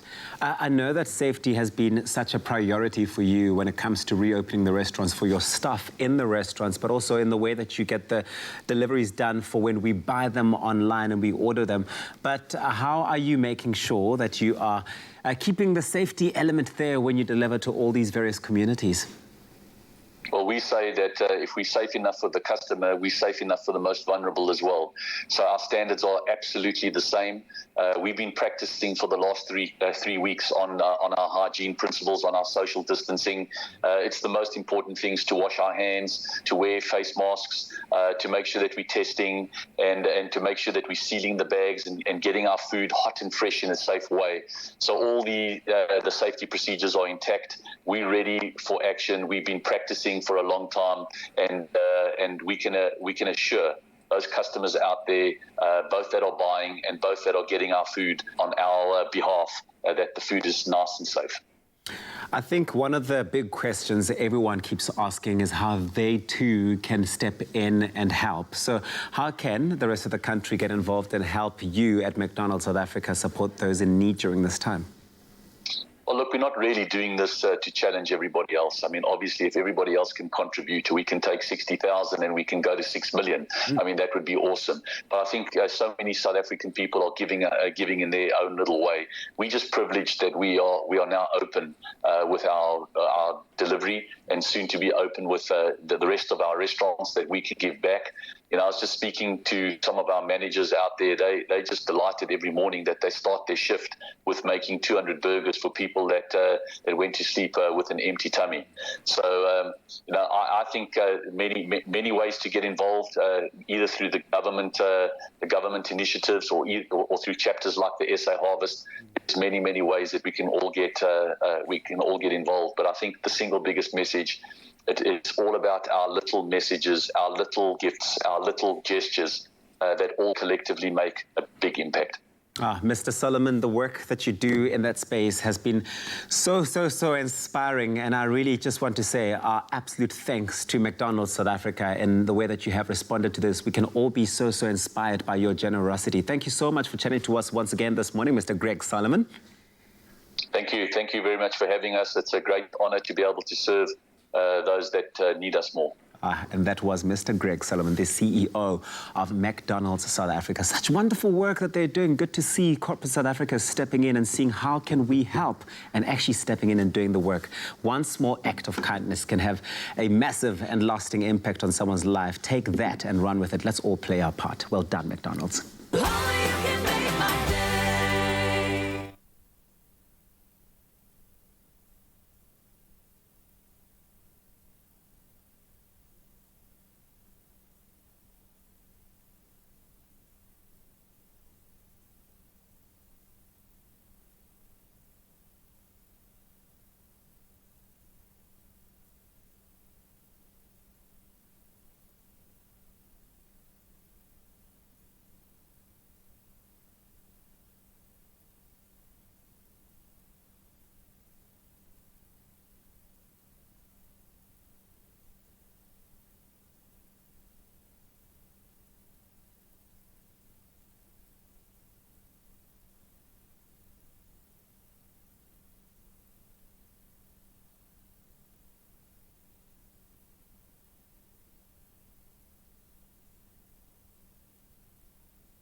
We know it's been tough, South Africa. To distance yourself from the warmth of KZN's shores, from exploring the majestic mountaintops of the Ukahlamba Drakensberg, to dancing to the beat of Zulu warriors, from enjoying the thrills of ziplining down Africa's longest zipline at Lake Eland, and marveling at our World Heritage Sites and beauty of the Isimangaliso Wetland Park, to creating unforgettable adventures walking amongst the Big Five. But while you're missing out on these unbelievable experiences for now, distancing yourself from all the things you love to do, remember, KZN will see you soon. Kumbula, iKZN izonibona kungebudala. Believe it.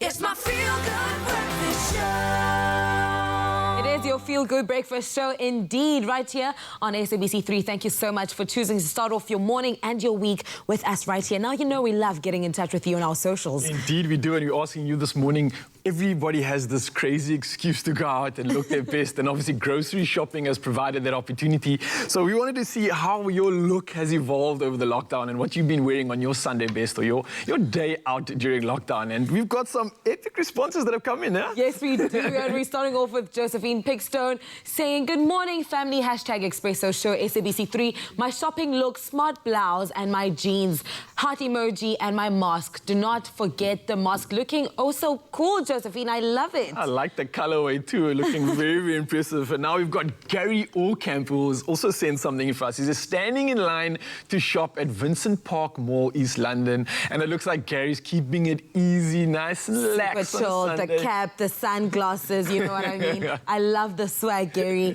Now this one comes from Verna Simons, and she says, on her way to nowhere, so we presume that's her daughter, looking all snatched. Listen, man, you don't need an excuse to look all dressed up, okay? So I am in full support of her, looking absolutely beautiful. And then lastly, we've got Agnes Boyson, who has no words needed, just one glamorous look to get her Sunday going. And what a beautiful color that is indeed. Agnes, where's your mask, ma'am? No, I'm kidding. Oh, you've got to love all the fashion. Everybody's styling it up with nowhere to go. Keep those coming through on Expresso Morning Show SABC3. Now we're bringing it to the kitchen. We're making something sweet, something sticky. It's quick, it's easy. If you're looking for a quick dinner that's done in 30 minutes, then you've come to the right place, because our main man, Chef Clem, has a plan. He calls it Bubbles Banging Bangers with Jacket Mash. Okay, what an interesting name. The first thing I thought when I walked onto the kitchen set, I thought, are we making boerewors rolls? And of course, you didn't like that remark very much, because you're like, boerewors rolls? Can I tell you something? There's nothing better than a really well-made boerewors roll, so by all means, yes. But if you look at these ingredients, you can see something else is going on. Yeah. We've taken the classic bangers and mash, and we've given it like flavor level injection 1000. It is so good. It's so good. It's an elevation of sorts. But the name is quite a mouthful to actually say, but it's for a reason. So it's inspired by my friend. Her name is Bubbles. And get this. Bubbles de Vere? No. And she's a wine writer. Okay. Her name is literally Bubbles, and she writes about wine. What? Did she make up the name, or was that No, it's her birth-given name. See, sometimes when you are destined for something, you are destined for it. And I mean, if it was meant to be, it was always going to be. She was always going to be a wine drinker. And a wine writer. And a wine writer. And then she's also a wine consultant. So a lot of these amazing restaurants in Cape Town, it's because of her knowledge and her input that we actually have these. I mean, and your name is Bubbles. How amazing. Call me Bubbles, darling. Champagne for everyone.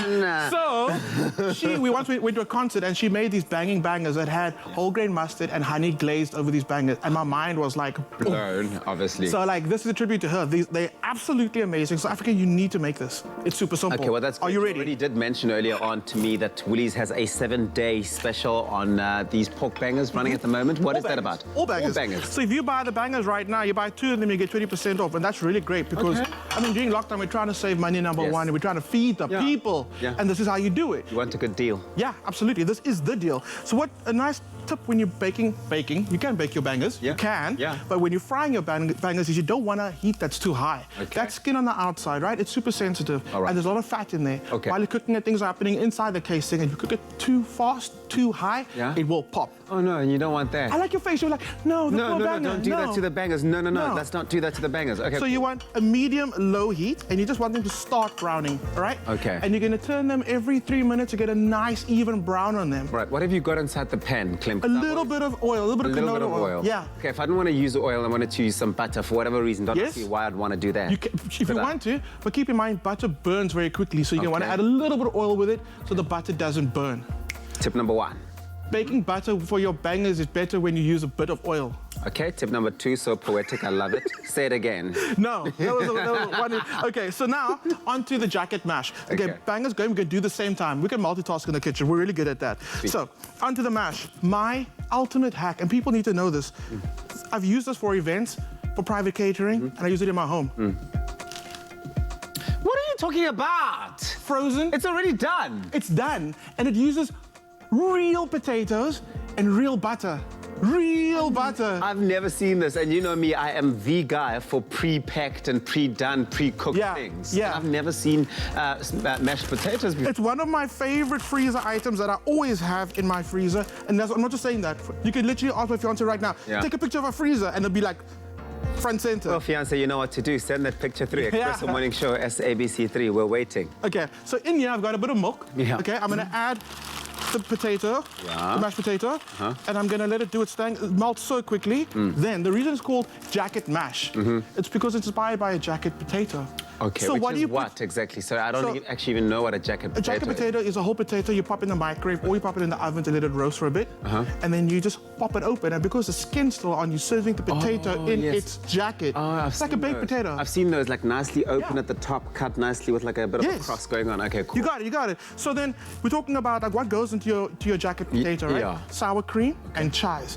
And think about it, you add that to a mash. Let's talk about the flavor combinations right now, right? We're gonna glaze this in honey, so it's super sweet, and in that whole grain mustard, super tangy, right? Then you're going to pair it with this mash. It's ultra creamy, slightly sour, and the chive that's in there. Friend, your taste buds, they're gonna be doing a salsa. Can you feel that? Can you feel that? It's my appetite vibrating. Is it your appetite? Friend, I'm inspired by your appetite that's wanting this. Okay, cool. So that's gonna start melting right now. Sour cream's going in. Right. So I would normally use a cup and a bit, or to the whole kilogram of mashed potato, I normally use about 2 cups of milk. So instead of using 2 cups of milk, we use 1 cup milk, 1 cup sour cream. Okay, I see why you're doing that. Okay, fantastic. That makes so much sense. That's gonna come together so quickly. You can already see it starting to melt. Can I just show you? Yeah, please show me. Look at this mash, it started to melt already. And it's so quick. I mean, it's only been there, what? Not even a minute. And because it's already been smoothed out, this is the one where you're never going to get a lumpy mash. Guaranteed. Well, this is the one type of mashed potato that you will make. Anyone can make this and never, ever get it wrong. I mean, if you get this wrong, you're asking for it. You're really asking for it to go wrong. It can't go wrong. Be gentle. Be gentle. People are trying. It's already been tried for you so that you don't have to try. Okay, chives going in, a little bit of salt, a little bit of pepper. Traditionally, you would use white pepper with your mash. Just go black pepper. Just like, we fancy, we're fancy, but we're okay. We're not going to judge. So then, turn your bangers over. You see, you've got that beautiful brown on there, which is exactly what you want. If you had to do it too quickly, it would have totally burst by now. Okay, which we don't want. Okay, cool. I'm going to fast forward a little bit. Is that okay? That's fine. Please go. So imagine your bangers are beautifully browned all over. Whole grain mustard. Why whole grain? We want that texture of the actual mustard seed in there. Oh, because we want that pop, that texture. That's going in. Then, honey. Some honey. That's going in. Nice. And we all know honey and mustard is like, they go really well together. They do.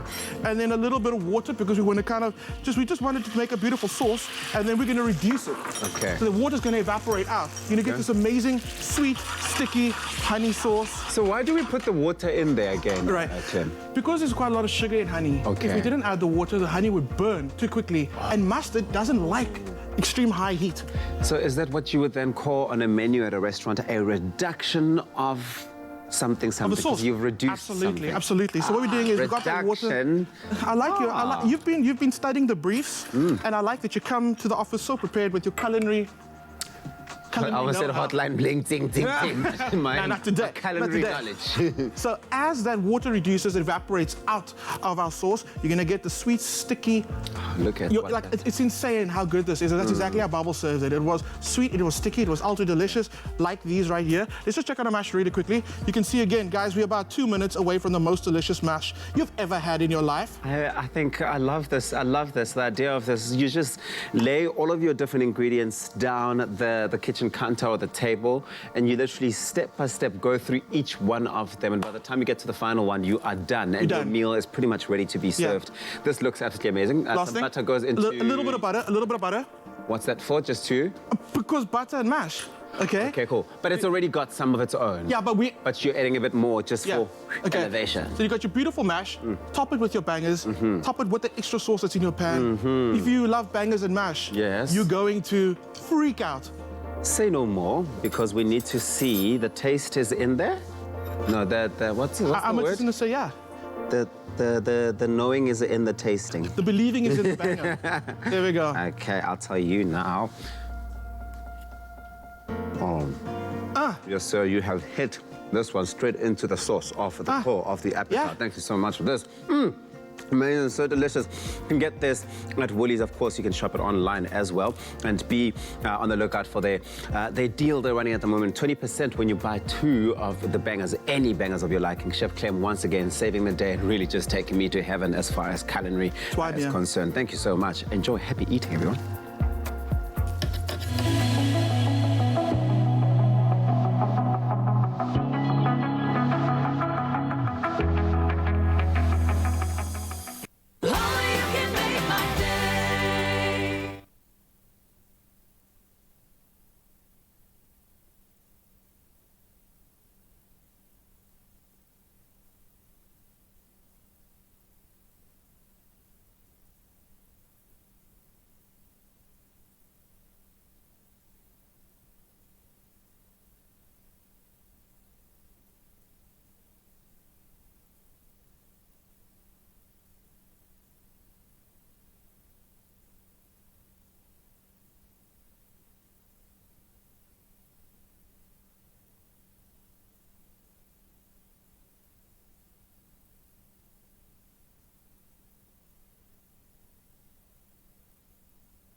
It's my feel-good breakfast show. Life under lockdown has certainly not been easy. These troubling times have caused a lot of tension and anxiety amongst households.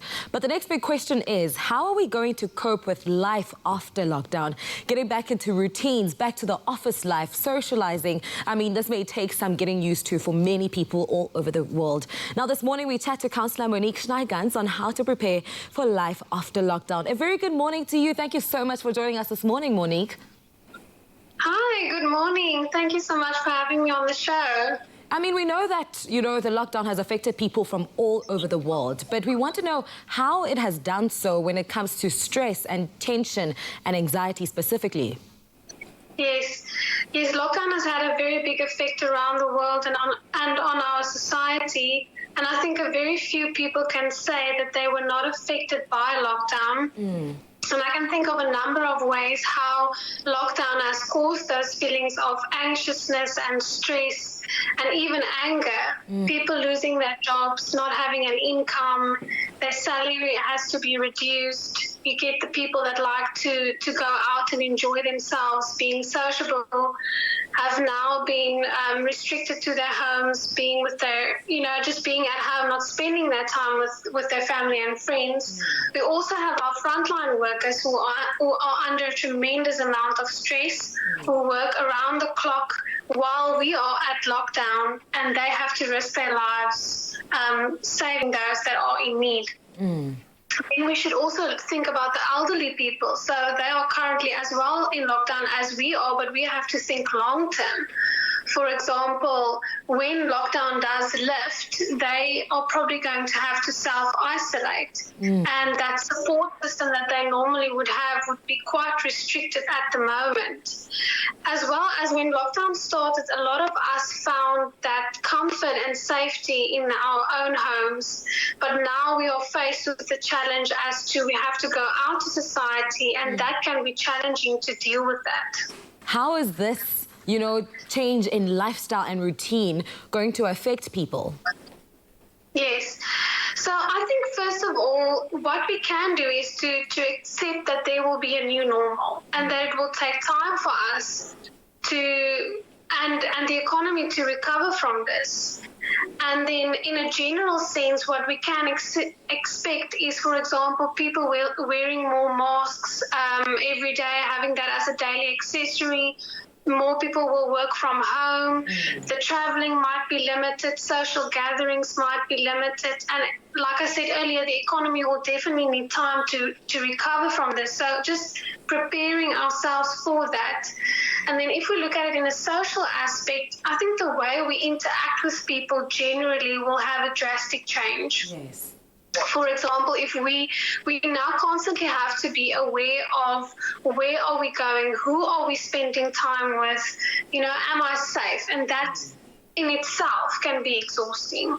But if I can say one positive thing is that with everything that lockdown has, with the problems that arise from this, people are now standing together, helping one another, trying to see how they can help their neighbor in need. And I think this will continue throughout the lockdown period as well as after. But what can we do now, Monique, to start preparing ourselves for this change, to start preparing for post-lockdown life?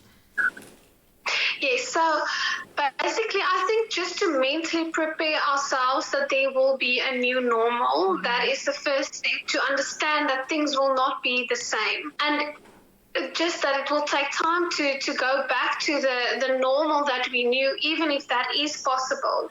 So just trying to prepare ourselves for that change. And then I would say just to accept that things will be different, not to be resilient, and then just what I can recommend as well is for people to try and look out for early signs of anxiousness and stress so that they can get the professional help that they need as soon as possible. But what we can do practically to prepare ourselves is to make sure that we have enough protective gear, we have enough sanitation products, we do what we can. For example, try to eat more healthy, get our exercise. And what I think is very important is to do that daily self-assessment. So when we do go out to society, that we make sure that we are not a threat to the ones out there. So that we can just make sure that we are okay. And the president has mentioned that it's up to us now to take responsibility for our health and how we engage with people in our communities, at work or even at school. But speaking about school, I mean, kids will be preparing for school life again, which may take some adjusting to do, to be honest. But what can they do to deal with the stress and anxiety regarding this? Yes. So I think in this area, parents will play a very big role. The reason why I'm saying that is if the parents can prepare the children as to what they can expect when they go to school, if they can give them the guidelines as to how things will play out, I believe that feelings of anxiousness will decrease and they will feel empowered. They will feel like they know what is going to happen, so they will feel better about the situation. And I think one of the ways that the parents can do that is by doing their research as to what is government currently doing to try and help the schools prepare for for the schools to open and the children to come in again. So when I say that the government is currently trying to figure out, how many students should be in a class, that there will be social distancing between the desks. So those are the things that, if they are aware of that, then I think those feelings of anxiousness will definitely decrease. I know that the government is currently installing water tanks around, disadvantaged areas in different schools, which is something that they are actively doing. And I saw somewhere on social media in France that, the playground now for kids is different. There are blocks for social distancing. You have to play with each other from a distance, which is very interesting. And it goes back to what you mentioned about, expecting a new normal. Thank you so much, Councillor Monique Schneigans, for joining us this morning, for shedding some light on the importance, of managing our stress and anxieties during these troubling times, but also how to prepare for post-lockdown. I hope that you have a fantastic morning further. Thank you. Thank you very much for having me. Now, during these uncertain times, it's very important that we do the best we can to remain calm and relaxed. Now, Calmates is a natural calmative that can assist in anxiety and tension, especially during these difficult times. Calmates, a calmative of natural plant origin for nervous tension and anxiety, for both adults and children over 12 years of age. Wow, such an interesting thing to contemplate, because we obviously think about it a lot, having a little one, going back to school in particular. I mean, the little one's creche will probably be the last thing to open, so we need our matrics to get back in. Yes. But what I keep thinking about is the most vulnerable students, those kids that rely on school for the social comfort, for the food that they get, all those sorts of things. Yeah. Oh, it's crazy, man. It's a huge disruption for a lot of children, but certainly a lot to be thinking about when it comes to gearing them up and getting them prepared and ready to go face that world and that reality when it's all done. So let's turn our attention now to the world of COVID-19 again, and all of the adjustments we've pretty much all had to make. One company in particular have found a very novel way of approaching a massive milestone. Old Mutual employees virtually came together to light a candle of hope to celebrate, get this, 175 years. That is incredible. Love it. The virtual party had staff coming together and reflecting on the organization's rich and very long history, and its employees who continue to make customers enable them to live their best life. But listen to this, okay? Not only that, but instead of having a cake and blowing out candles, they went out and they lit a candle and passed it along as a symbol of light and hope and solidarity for everyone who is affected by the COVID-19 pandemic. In fact, take a look at this.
I really love it. Absolutely cool, man. So you would have seen from the pictures there, they started in the furthest operation away from South Africa in Ghana, then passed the flame to various countries, making its way all the way down to Cape Town here in South Africa, of course, where the interim CEO, Ian Williamson, where Old Mutual business actually started 175 years ago, and Carl Wasty was there to witness it. So let's take a look. And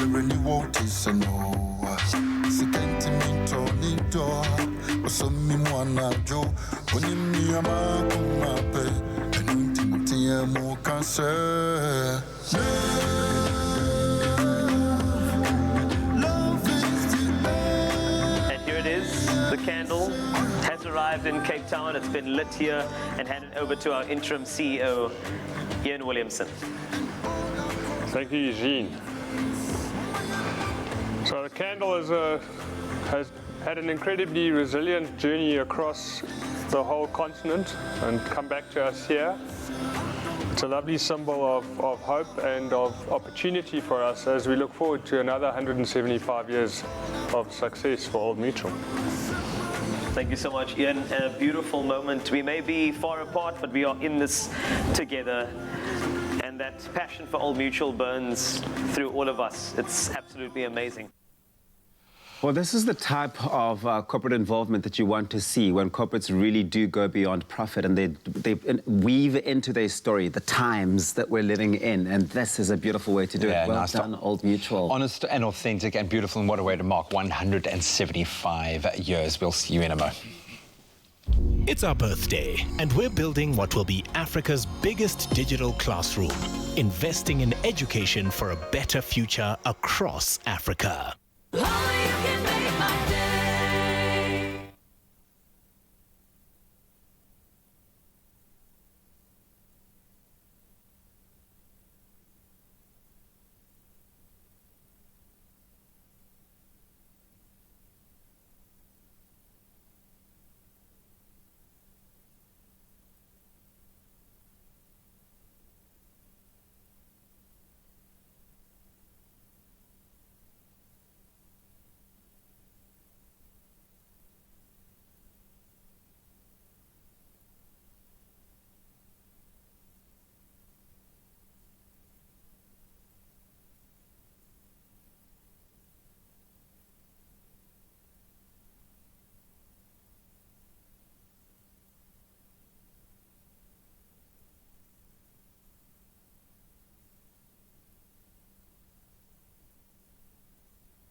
It's my feel-good breakfast show.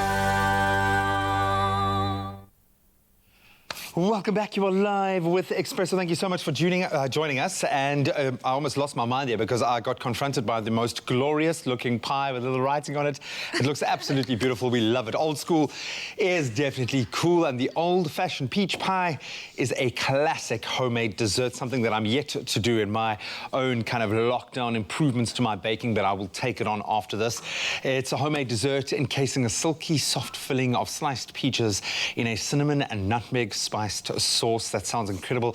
Did I say dessert? I meant breakfast, lunch, dinner, any time of the day, all the snacks in between. The choice is yours. You can kick off your week the right way with this Rhodes Qualities mouth-watering recipe. My mouth is literally watering now. I like this vibe. I've been watching, in all the series I've been watching a lot of American series. Yeah. And pie is always there. It's always there, always eating pie. Every roadside diner, it's pie. It's a big thing. Americans have a massive love affair for pies. us. South Africans, not so much, but we might turn that around right now. So what are we creating today? I mean, the finished product looks spectacular. Well, you know, there's nothing more South African than peaches. So I thought if we're going to be doing a take on a pie, peaches is definitely the way to go. But you can't have a good pie without a good crust first. Completely. So we've got butter in here, Graham. This is your shortening. Okay. And you can do this in a food processor, but like most of us that don't have fancy machines, myself included, when I made this yesterday, I didn't have a machine at home. So I did it all by hand, by the way. A little bit of elbow grease never hurt, because it's also, you're pouring love into there. Exactly. But it also, I think there's something tactile, you can feel when it's the right consistency.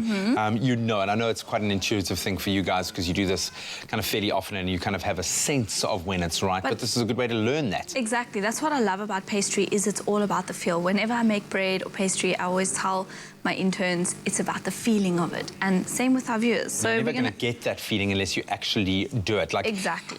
You've told me about the joys of and the exercise involved with kneading bread. Now, I've been making all sorts of bread varieties and gluten-free and just trying to figure it out. But just making normal gewone brood and that gluten and hammering that gluten down and the folding of it and the pressing of it. And when you get that dough ball at the end of it, that is like patting that little dough ball and then watching it, you know, prove, and oh man, there is nothing more satisfying. So when I studied culinary arts, we had to do everything from scratch.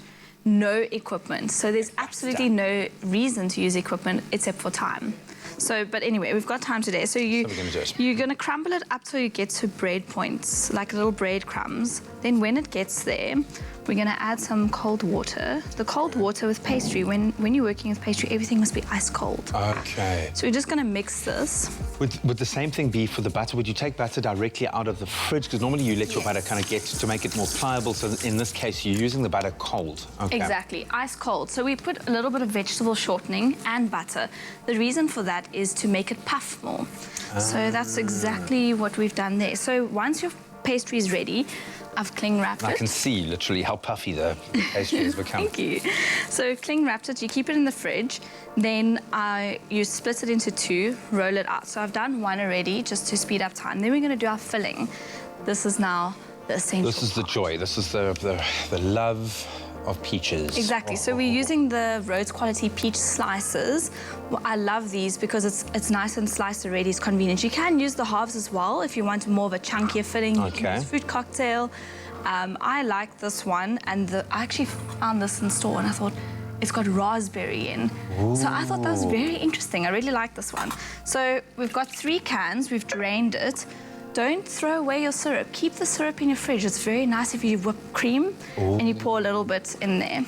So we just do that. And we're going to add some corn flour and some cinnamon. Okay. Pop that in. What does the corn flour do? Would that be a thickener in the same way that when you add it to a stew or something like that? Okay. So once your pie gets to that perfect temperature, which your oven's going to be on 180, then you're going to leave it in there, and that's going to make the sauce thick. It's going to react with your corn flour. So you pop that in. Then you're going to take your top part of your pastry. You've got to have the spice and peach combo, hey? So it's almost as important. You've got to have that balance. The cinnamon and nutmeg go so beautifully with the peach flavour. So did you see what I did there? I rolled my pastry on there. So when you're ready to go, it just... Very clever, eh? Folds right on. Very clever. And that's it. So you're going to trim off the edges, which you can do. Okay, so you just want to make sure that you've given yourself a little bit of extra kind of surface area so you can cover your... Exactly. And that's it. So you leave it in the oven for, I would say, about 30 minutes because you want your pastry to cook beautifully. And that's it. Absolutely beautiful. Well, this, as simple as it seems, I know Nicole generally does make it look a lot easier than it is, but this one really does seem that simple. And there you have a little bit of egg based in to get this beautiful golden crust. You've even added some lettering there, which is very sick. I love that. Thank you. A bit of a sugary top, but it's as simple as going to expressoshow.com. You can find the entire recipe there, and you can delve in yourself. Rhodes quality coming to bear in a truly delicious and quite American peach pie. We love it.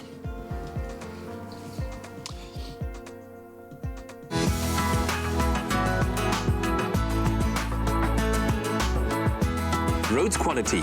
for the love of food. That looks so good. I definitely need to try that because that's exactly what our recipes do. They are designed to inspire you to try new things, maybe learn some professional tricks from all our amazing chefs and maybe some techniques that they are choosing to share with us and teach you how to make classic recipes even better. Now, we love when you share your finished products with us, and this next video that was posted to our Facebook page really made us say, oh, if you have no idea what I'm talking about, let's take a look. Are you copying what they're doing on TV?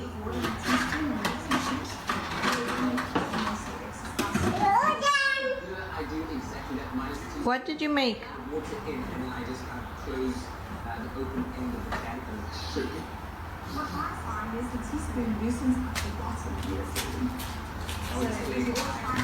What did you make? Wow, so yummy. What do we have there? What's that? Egg. And this? Chicken. This one? No, chicken. What's that? Sausage. Sausage. Is it for Mama? Oh, my heartstrings. Now, the little kitchen maestro in that video is Maya, and she and her mother, Keisha, joined us via video call to share more about this adorable video, cooking along to a Rhodes quality recipe. Good morning to you two. Morning. Hi, everyone. Hello. So lovely having you guys on the show this morning. I mean, when we saw that video, we were like, we need to get Maya on the show. But Keisha, maybe for you, did you think that when we recorded it, or when you recorded it, that we'd actually post it on the show or have you on the show? No, not at all. Mia watches Expresso with me every morning, and she often dances if you've got acts and performers on. But the reason why I recorded today's the cooking was because I could actually see her interacting. Every time an ingredient was added, she would add something into her pan, and she was quite involved, which was quite funny for me, and I said I have to get it on camera. Oh, we love it. Thank you so much for sharing it. But maybe take us through, how is lockdown be for you guys? Is this what you guys are doing during lockdown? Is this the content you've been doing to keep yourself busy and keeping Mia entertained? So, as you can hear, lockdown is a challenge having a toddler. Oh, I feel you, Keisha. I feel you. I know exactly what you're going through. She's like, Mama, not today, not today. And we both, Mia's dad and I are working full time, and having Mia around is a constant juggle. But I think the upside of it is that we get to see moments that we would have missed. And she's also the difficulty. She's missing her friends and her family and her cousins. But and she also doesn't understand the meaning of the lockdown.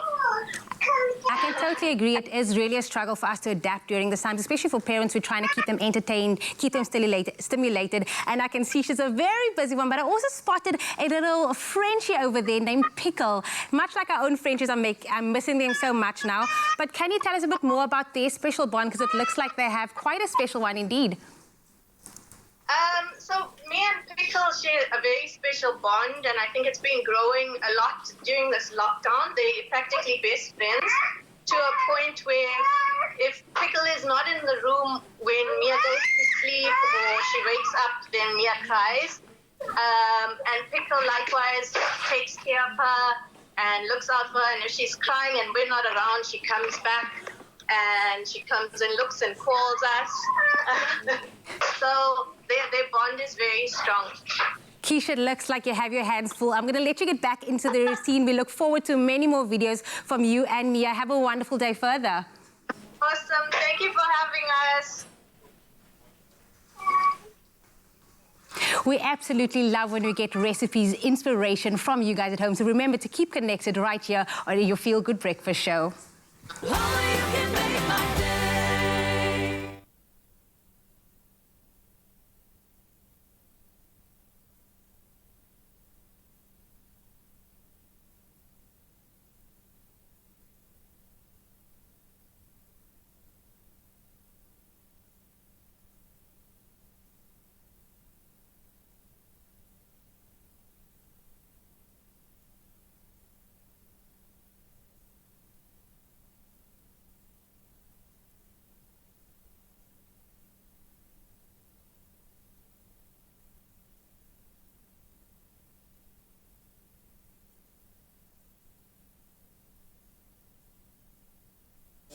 next time on Tropica Island of Treasure, Curacao. The remaining 3 teams enter the Tropica Long Life ceremony for one last time. Points don't matter now. There's an epic elimination challenge. Get that nose behind the line! Who will finish first? The road to fame and fortune continues on Tropica Island of Treasure, Curacao. Tuesday evenings at 7:30, repeat Saturdays at 8 p.m. only on SABC3. The stage is yours. Own it. It's my feel-good breakfast show. Welcome back to your Feel Good Breakfast Show, Expresso, right here on SABC3. Now, we know it's not always possible or sustainable to consistently feel great. So these following words from French poet and screenwriter Jacques Prévert, who composed ballads of social hope and sentimental love, serve as a reminder that we all deserve happiness, even if we are feeling low. So here's what you have to say. Even if happiness forgets you a little bit, never completely forget about it. Not at all. I love that so much. And we've got so much more Expresso content heading your way with our daily live stream on Facebook. So make sure you head over to our page straight after the show for a workout motivation with me. See you soon, guys.